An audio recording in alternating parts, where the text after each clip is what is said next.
જય શ્રી કૃષ્ણ. આજે અમે સેવસન બનાવીએ છીએ. તો વટાણા 3-4 કલાક પનાર્યા હતા, આવા થઈ ગયા છે. એના કુકરમાં મૂકીશું.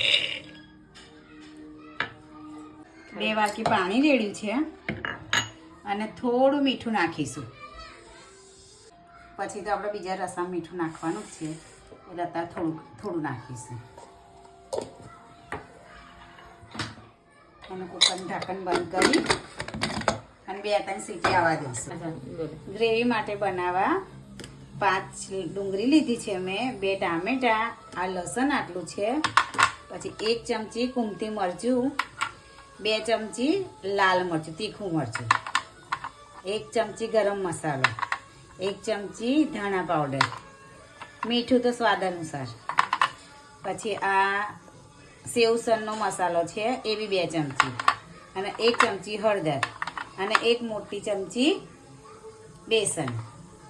એનો વઘાર કરીશું. સેવસનની ગ્રેવી કરવા માટે કઢાઈ મૂકી છે.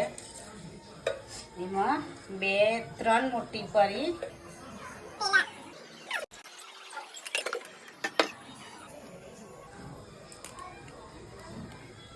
બે તેજપત્તા.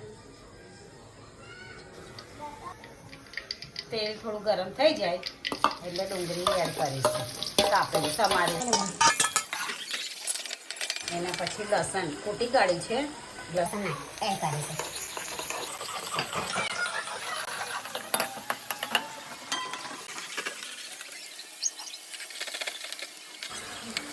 આ ડુંગળી હવે નરમ પડવા લાગી છે, તો હવે એમાં આપણે ટામેટા એડ કરીશું.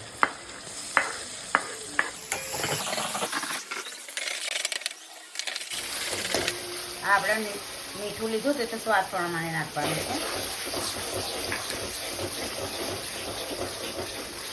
આ ધાણા પાવડર, આ ગરમ મસાલો, આ હળદર,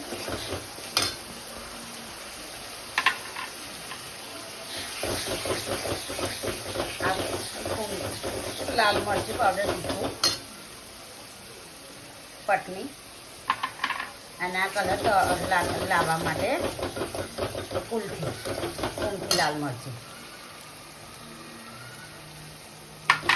અને એના પછી આપણે નાખીશું બેસન. મસાલો શેકાઈ ગયો છે, ડુંગળી ટામેટા બધો મસાલો નાખ્યો એ હવે મેં એમાં એડ કરીશ.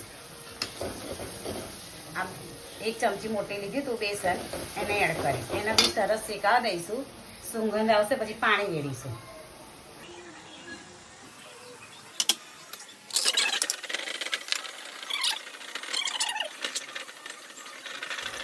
થોડું હમણાં પાણી 2 ચમચી જેટલું નાખીશું મસાલો શેકાવા માટે.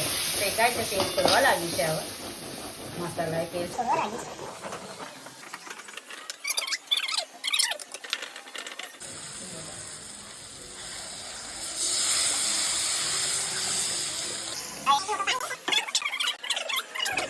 આ બીજું પાણી એડ કરીએ છીએ.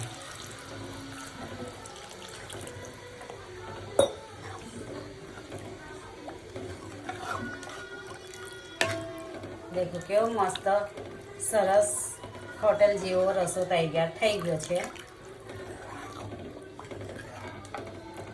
એને સેવ પાવ જોડે ખાવાનો છે. આને ઉકળવા દીધું. આપણા વટાણા સરસ બફાઈ ગયા છે. હવે ગ્રેવીમાં એડ કરીએ છીએ રસામાં. આ સેવસનનો રસો છે. સેવસનમાં ખાવા માટે લસણ મરચાંની ચટણી બનાવીશું. 1 મોટી પરી તેલ,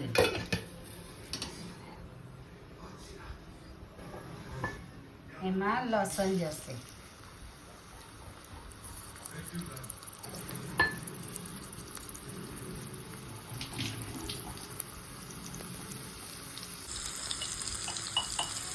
સ્વાદ પ્રમાણે મીઠું, 1 મોટી ચમચી મરચું નાખીશું. પાછું થોડું નાખીશું વધારે કરવા માટે.